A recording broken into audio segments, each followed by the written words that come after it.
She may not like the content of my answer, but I am answering. She may not like, she may not like, she may not like. Ay! Trending! IFM. Ay, trending na tayo ngayon. Naku, Paskong Pasko. Pero ito ang nangyari. Ano ba nangyari? Kasi exchange gift yarn. Palitan ng sigaw, hampas na kalsada at nag-viral tuloy sila. Ano ba ito nangyari ito, idol? Nag-viral na naman sa isang road rage. Ano, Paskong Pasko, imbes na pagpapatawad, palitan ng sigaw at hampas na nanaig sa hindi magkakaintindihan sa pagitan ng mga driver at pasahero ng tatlong sasakyan sa gitna ng kalsada. So, walang nangyaring bigayan. Ang Pasko ay pagbibigayan. Di ba sabi sa kanta?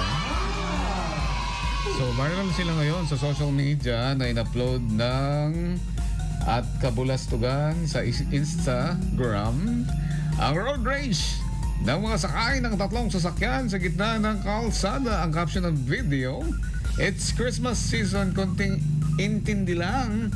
Bigayan lang sana sa kalsada." Mapapanood kasi sa isang puting sasakyan na nakaharang sa dalawa pang sasakyan na nagdulot ng mabigat na daloy ng trapiko. Ayun naman pala wala siya sa linya. Di ba? Ganun naman sa kalsada, di ba? Dapat nasa tama tayong linya para walang aberya.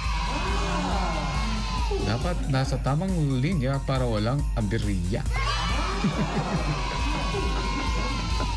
Oh, yan ang mga idol. Nagsilabasan ng mga driver at pasahero ng sangkot ng tatlong sasakyan. Saka nagsigaw, nagkasakitan tulad ng paghahampas. Aba, meron pa nangyaring pananakal, ano? Magkalamon at pambabato ng tsinelas. Grabe, buti walang bato talaga, ha? O kaya yung mga dito, ibakal na king kadata jack kumakit. Oh, nagregat nga lisyan. Ano, dati wrench. Among dati wrench. May bakal na king kakit. Ay, nako. Kumain. Naglisi ka, di mo paglislis yan.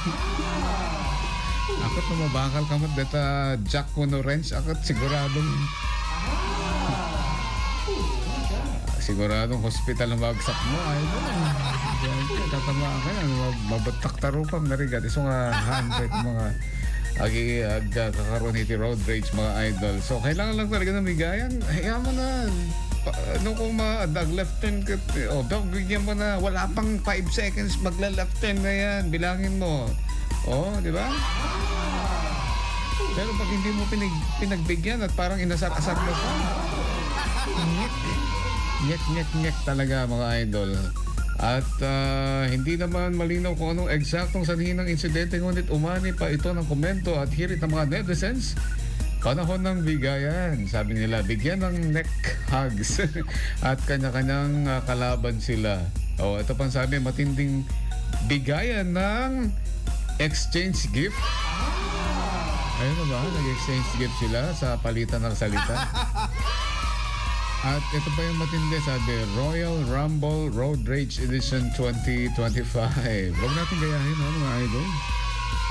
Kailangan lang ng bigayan talaga pag sa kalsada. Lalo na ngayon, kagabi, mag-sobramat lang traffic. No, di mo amot pag na talaga traffic. Gano'n na minsan pa nga rabi. Rumor kat lawag kat talaga nga medyo the bottleneck na.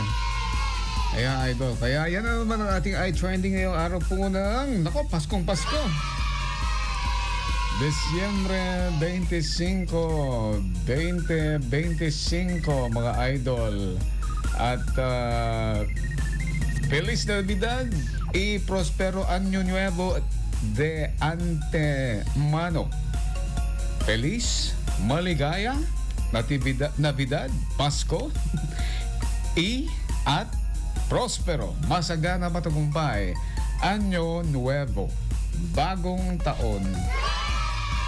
Ni Father Año Nuevo dito sa Nicolas, Merry Christmas, Father. At de antemano, ng maaga or advance. Ayan, mga idol, So, advance Happy New Year, advance Prospero Año Nuevo de antemano. Alright, so, larga, señorita.